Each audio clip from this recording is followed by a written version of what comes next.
A União Europeia é uma das identidades políticas mais confusas do planeta. Mas uma das perguntas mais comuns é simples. Por que é que a UE existe? O que é que espera alcançar? E por que é que os seus membros não o podem simplesmente fazê-lo sozinhos? Em uma grande parte da história humana, se viveste na Europa, isto foi o que viste quando acordaste de manhã e olhaste pela janela.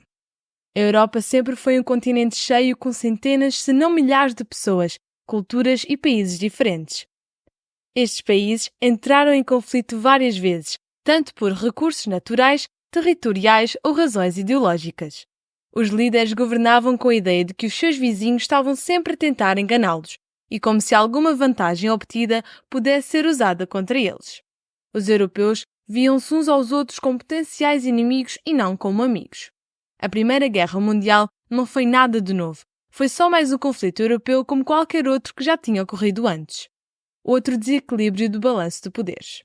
As guerras napoleónicas, a Guerra dos 30 anos, as guerras de unificação da Alemanha e da Itália, a Guerra de Sucessão da Áustria e por aí fora. Mas quando o poder central se rendeu em 1918, os europeus olharam à volta e viram que os seus países foram totalmente destruídos. Milhões morreram e os que sobreviveram ficaram traumatizados. Alguns começaram a questionar se existiria um sistema melhor para a Europa do que apenas deixar o grande poder lutar por territórios constantemente. A Liga das Nações, uma espécie de anterior Nações Unidas, pensada pelo presidente dos Estados Unidos Woodrow Wilson, foi uma tentativa de construir um novo mundo onde a cooperação em paz e a autodeterminação eram a chave. Wilson criou para que as pessoas pudessem ser governadas por um governo que elas tivessem escolhido. Mas a Europa não ligou muito a esta tentativa. Bereitwilligkeit, ihm die Zusicherung zu geben, dass die deutschen Streitkräfte das Staatsgebiet folgender unabhängiger Nationen nicht angreifen, und er nennt Finnland, Lettland, Litauen, Estland, Norwegen, Schweden, Dänemark, Niederlande, Belgien, Großbritannien, Irland, Frankreich, Portugal, Spanien, die Schweiz, Liechtenstein, Luxemburg, Polen, Ungarn, Rumänien, Jugoslawien, Russland, Bulgarien, Türkei, Irak, Arabien, Syrien, Palästina, Ägypten. Os poderes coloniais queriam ficar com os seus territórios ultramarinos para permanecer do topo da cadeia alimentar. A história repetiu-se a si mesma quando a Alemanha invadiu a Polónia em 1939, levando à Segunda Guerra Mundial. A Europa foi outra vez totalmente destruída pela guerra e a ameaça de uma aniquilação nuclear pairava sobre o continente. E foi quando muitos europeus disseram para si próprios: já chega. Com certeza existirá uma melhor maneira de lidarmos com as nossas diferenças. Este sistema apenas nos leva à morte e destruição.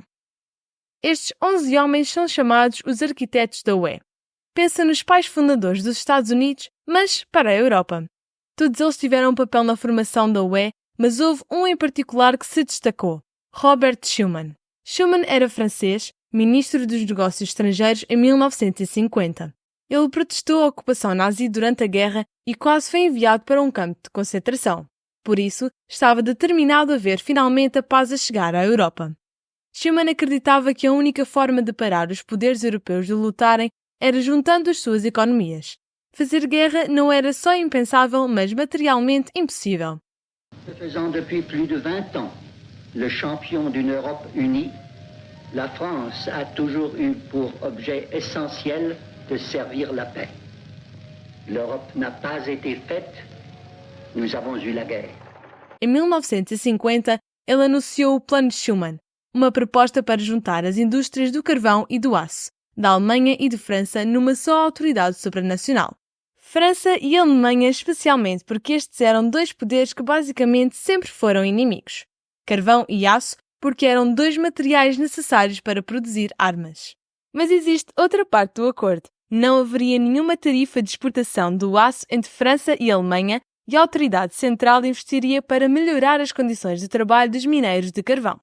O potencial económico dos portos gratuitos chamou a atenção aos países vizinhos. Em 1951, Bélgica, Países Baixos, França, Oeste Alemão, Luxemburgo e Itália assinaram o Tratado de Paris, criando a Comunidade Europeia do Carvão e do Aço, a instituição que viria mais tarde a tornar-se na União Europeia. Este foi apenas o primeiro passo. Contudo, 6 anos depois, em 1957, os 6 países fundadores decidiram fundir ainda mais as suas economias, esperando melhorá-las a partir dos portos gratuitos e tornando ainda mais difícil instalar-se uma guerra. Eles criaram um mercado comum e uma união aduaneira, significando que não existiam taxas para bens a circular pelos países, e todos eles adotaram as mesmas taxas para importações de países externos. Se a Arábia Saudita quisesse vender óleo à França, pagaria as mesmas taxas se tivesse a vender para a Bélgica. Ao longo do tempo, os 6 países também acordaram em adotar políticas comuns em tópicos como o transporte e a agricultura, aproximando-os ainda mais. A organização foi renomeada para a Comunidade Económica Europeia e foi tornada realidade ao assinar o Tratado de Roma. Do ponto de vista económico, a CEE foi um grande sucesso. Os 6 países prosperaram e as condições de vida melhoraram de modo geral. Pouco depois, os que estavam fora da CEE começaram a olhar e a também querer pertencer ao Clube dos Portos Gratuitos. Dinamarca, Grã-Bretanha e Irlanda juntaram-se à União Económica, agora de nome Comunidade Europeia, em 1973, sendo os primeiros membros não fundadores a fazê-lo. We've been accustomed, during these years and all these arguments, to hear the community described as the common market. I hope this is a habit which we can now abandon.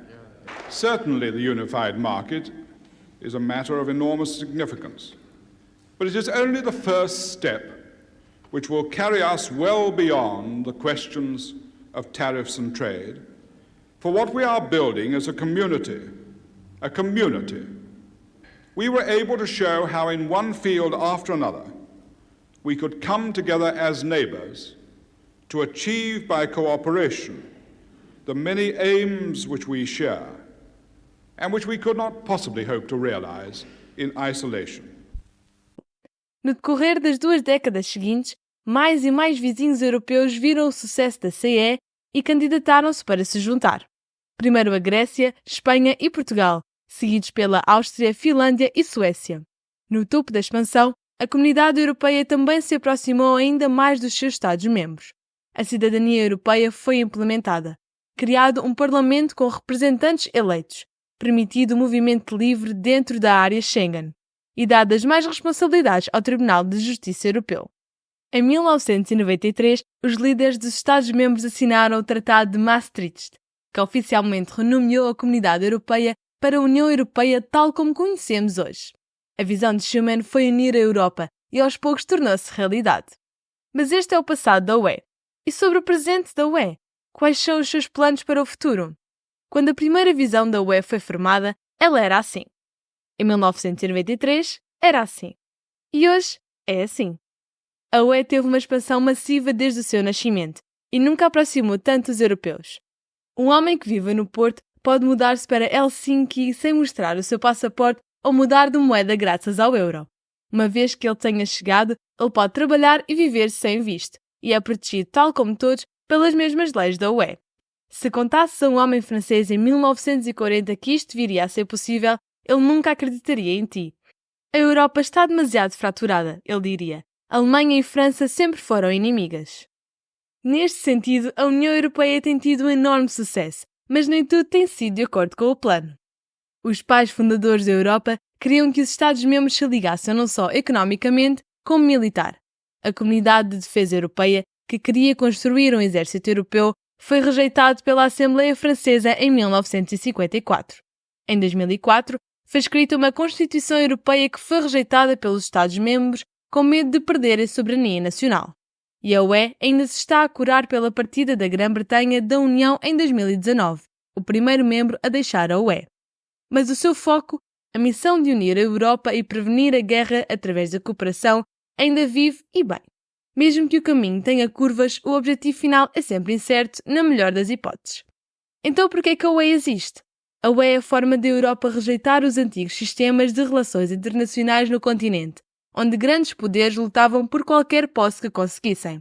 A UE existe para aproximar os europeus a nível económico, político e talvez até militar, para que as tragédias dos últimos séculos não voltem a acontecer, e para que o continente consiga manter-se firme contra outros atores que tentem diminuir a nossa soberania. O que achas das razões pelas quais a UE existe? Cumpriu o seu objetivo ou deveria surgir algo novo? Conta-nos nos comentários. Obrigada por assistires. Clica no like, subscreve e junta-te a nós no Patreon se nos quiseres ajudar. Até à próxima!